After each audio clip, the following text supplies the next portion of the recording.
안녕하세요. 오늘은 캐런 캐스터의 아무것도 못 버리는 사람이라는 책에 대해 이야기해 보려고 합니다. 이 책은 우리 주변의 잡동사니가 우리의 삶에 미치는 영향과 그것을 정리하는 방법을 제시하는데요. 사실 잡동사니가 우리가 생각하는 것보다 더 많은 영향을 미친다는 것을 알고 계셨나요? 우리가 물건을 정리하지 않으면 그 물건이 단순히 공간을 차지하는 것 이상으로 우리의 정신적, 감정적 상태까지 영향을 미칩니다. 오늘 영상에서는 잡동사니가 우리 삶에 미치는 영향부터 시작해 청소와 정리의 중요성, 실제적인 정리 방법, 그리고 어떻게 마음가짐을 가져야 하는지에 대해 심도 깊게 이야기해 보겠습니다. 그럼 영상 시작에 앞서 구독과 좋아요 부탁드립니다. 먼저 잡동사니가 우리 삶에 어떤 영향을 미치는지 알아보겠습니다. 사실 대부분의 사람들은 집이나 사무실에 물건이 쌓여 있어도 그게 큰 문제가 되지 않는다고 생각할 수 있어요. 하지만 잡동사니가 쌓이면 우리의 삶에 미치는 영향은 생각보다 심각할 수 있습니다. 어질러진 공간에서는 어떤 일을 시작하는 것도 어려워집니다. 물건이 흩어져 있으면 시각적으로나 정신적으로 부담을 느끼게 되죠. 그런 환경에서는 일을 시작해도 마음이 산만해지고 오히려 더 많은 시간을 소비하게 됩니다. 예를 들어 책상 위에 쌓인 서류나 물건들을 정리하지 않으면 중요한 일을 놓치거나 계획을 세우는데 더 많은 시간을 소모하게 될 수 있습니다. 오래된 물건들이나 기억이 담긴 물건들을 버리지 못하면 우리는 과거에 얽매이게 됩니다. 예를 들어 어릴 적 장난감이나 오래된 편지, 예전의 사진들, 이런 물건들이 집안에 쌓여 있을수록 우리는 그때의 기억에 계속해서 얽히게 되고 현재와 미래에 집중하기 어렵습니다. 그래서 물건을 정리하는 과정은 과거와 결별하고 현재와 미래를 향한 발걸음을 떼는 중요한 과정이기도 합니다. 불필요한 물건들이 많을수록 우리의 삶도 무겁게 느껴집니다. 정리되지 않은 공간에서 살면 시각적으로 과부하를 느끼게 되고 그로 인해 정신적으로도 압박감을 느끼게 됩니다. 물건을 정리하는 것만으로도 우리의 마음이 한결 가벼워지고 숨 쉴 공간을 얻을 수 있죠. 어수선한 환경은 집중력을 떨어뜨립니다. 예를 들어 책상 위에 쌓인 책이나 서류들, 불필요한 물건들이 시각적으로 방해가 되어 우리의 주의가 산만해지기 쉽습니다. 집중할 수 있는 환경을 만드는 것은 일뿐만 아니라 일상생활의 효율성을 높이는 데 중요한 부분입니다. 마지막으로 잡동사니가 인간관계에도 영향을 미칩니다. 예를 들어 친구나 가족이 집에 방문했을 때 지저분한 집은 그들에게 불쾌감을 줄 수 있습니다. 또한 정리되지 않은 환경에서 생활하면 스트레스가 쌓여 다른 사람들과의 관계에도 부정적인 영향을 미칠 수 있습니다. 그렇다면 왜 청소와 정리가 그렇게 중요한 걸까요? 깨끗하고 정돈된 공간은 에너지의 흐름을 원활하게 합니다. 불필요한 물건들이 자리를 차지하고 있으면 공간의 압박감을 느끼게 되며 그로 인해 우리의 정신도 얽히고 감정적으로도 불안정해질 수 있습니다.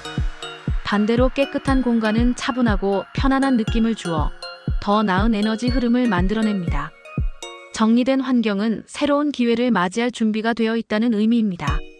불필요한 물건들을 정리하고 나면 그만큼 새로운 것들을 받아들일 수 있는 공간이 생깁니다. 예를 들어 책상 위가 깔끔하면 새로운 프로젝트를 시작하거나 창의적인 아이디어를 떠올리기 더 쉬워지죠. 깨끗한 공간은 우리에게 긍정적인 에너지를 주고 자신감을 높여줍니다. 정리된 공간에서는 우리가 더 집중할 수 있고 더욱 효율적으로 일을 할 수 있습니다. 또한 일상이 정리되면 자신감이 자연스럽게 높아지죠. 그래서 물건을 정리하면서 우리 자신도 한층 더 깔끔하고 단정한 사람이 되는 기분을 느낄 수 있습니다. 해시태그 4. 정리 방법.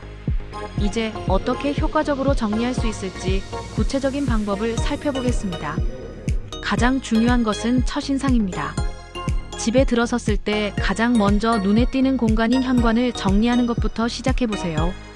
현관이 깔끔하면 나머지 공간에 대한 동기부여도 생기고 집에 들어설 때마다 기분이 좋아집니다. 옷장은 우리가 매일 접하는 공간 중 하나입니다. 옷장을 정리할 때는 더 이상 입지 않는 옷, 오래된 옷들을 과감히 버리는 것이 중요합니다. 의류 기부를 고려하거나 시즌마다 옷을 정리해보세요. 옷장이 정리되면 아침에 무엇을 입을지 고르는 일이 훨씬 간단해집니다.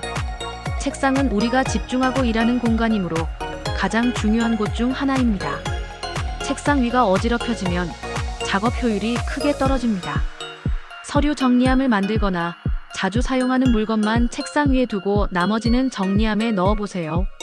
작은 고장도 미루면 점점 더 큰 문제로 발전할 수 있습니다. 예를 들어 고장난 전등, 얼룩진 카펫, 수리가 필요한 가전제품 등은 즉시 수리하는 것이 중요합니다.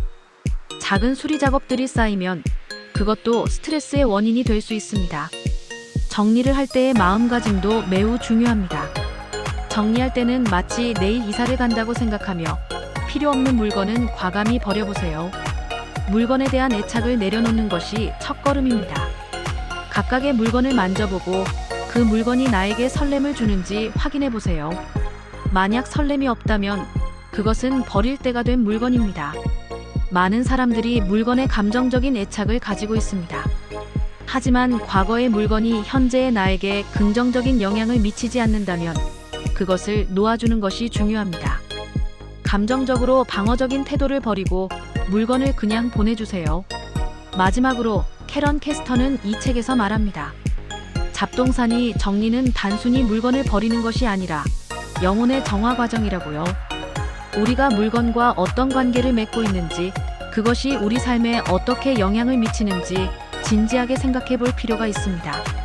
정리와 청소는 우리의 삶을 더 나은 방향으로 변화시킬 수 있는 중요한 과정입니다. 작은 정리부터 시작해서 점차적으로 생활을 개선해 나가세요. 오늘부터 조금씩 정리하고 청소하면서 더 깨끗하고 정돈된 삶을 만들어 가시길 바랍니다. 끝까지 시청해 주셔서 감사합니다. 알짜배기는 더 좋은 정보로 다시 찾아뵙겠습니다.